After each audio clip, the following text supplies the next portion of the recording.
Hey there guys, it's Delta49er here with a video on why social networks need to be focused. In the background is the Minecraft TNT Run minigame on the Hypixel server, and I'm going to be talking about why it is important for social networks to have a focused, clean, and organized user experience. And of course, I'm not going to be talking about every social network on the planet, on the web, but I will be talking about a few just to get my point across and just to give you some examples of good execution and bad execution of a network. So the first thing is, of course, these different networks make their money through ad revenue, and besides their startup funds, this is how they make their money and just keep growing. It's through ad revenue. People or businesses buy ad space or promoted posts, or so they can promote their website or their service. They buy this ad space so that they get something, they get more traffic, and of course the social network gets money for it.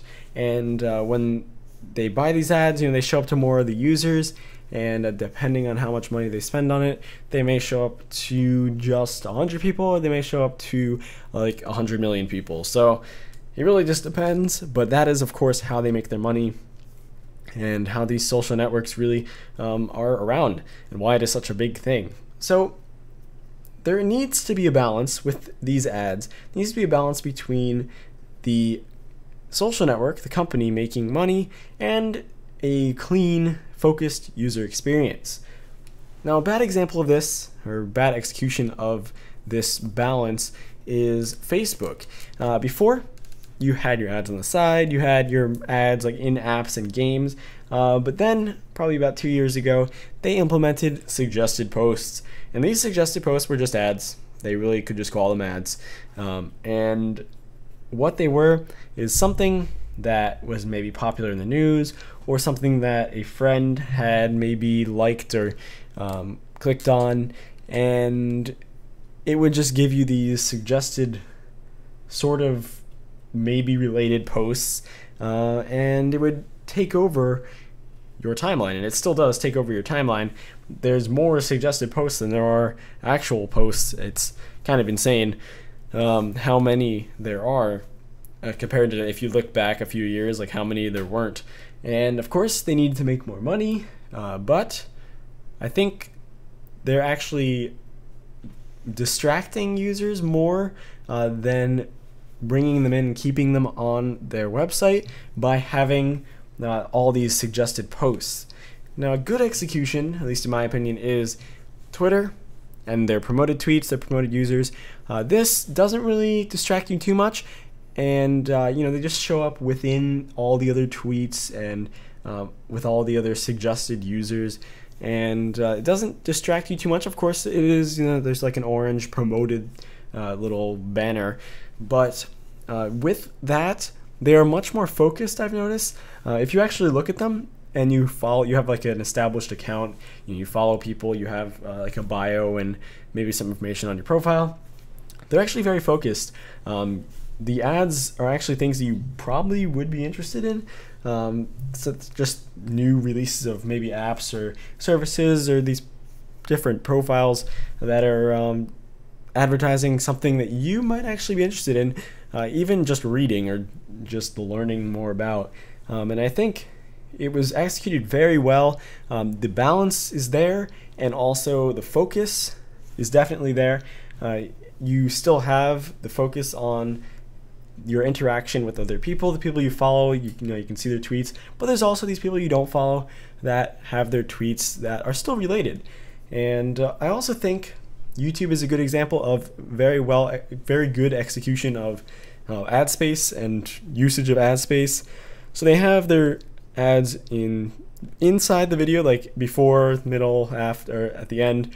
They've got those. Now the middle ones, of course, not everyone uses them. I don't really use them, but with that, it plays the ad, and then it'll go to the video. And of course, there's that little banner ad at the bottom of the video that shows up after a few seconds. But it's small. You can close it fairly easily. It doesn't really distract you from the video too much. And of course, there's only like maybe 3 ads on the page at a time. You know, you've got the big one in the middle, you've got the one on the side, and of course you've got the little banner thing at the bottom of the video. So there's really not that many ads, and they still make a great amount of money from it, but you still have that focus on what the social network is all about. It's about video, you know, it's about watching the videos, not looking at ads. And I really think that if there's too many ads, especially for Facebook, for example, it kind of looks like one of those web pages that if you go to a URL but you type something in wrong, it brings you to a random page and it has like a search bar and maybe some terms that were related to what you typed in or what the actual website is, but you know, you sort of made a typo and it's kind of spelling it differently, or it's very ad oriented. It's pretty much just a big ad. It kind of looks like that. That's what Facebook sort of looks like. And if they focused it more and they sort of, I guess, got more higher paying ads to put on the sidebar, and got rid of some of the suggested posts, it would probably bring the focus back to the actual content. And that is really what my point is. The content needs to come first, and then the ads and just the money making part of it, if you want to have a good user experience. Of course, they're all so successful with their ad revenue. All of these social networks that I've mentioned and a lot more, very successful, probably some of the most successful businesses ever.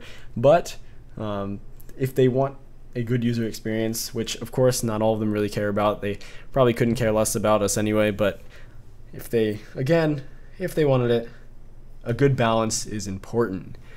So that's really about it for this video, but if you did enjoy this, a like and a share would be greatly appreciated. Also, if you're not already following me on Twitter, haven't liked the Facebook fan page, or not following me on Google+, yes, I do use all of those, the links are down in the description below. And if you're new to the channel and you do enjoy gaming, tutorials, and reviews, make sure you subscribe.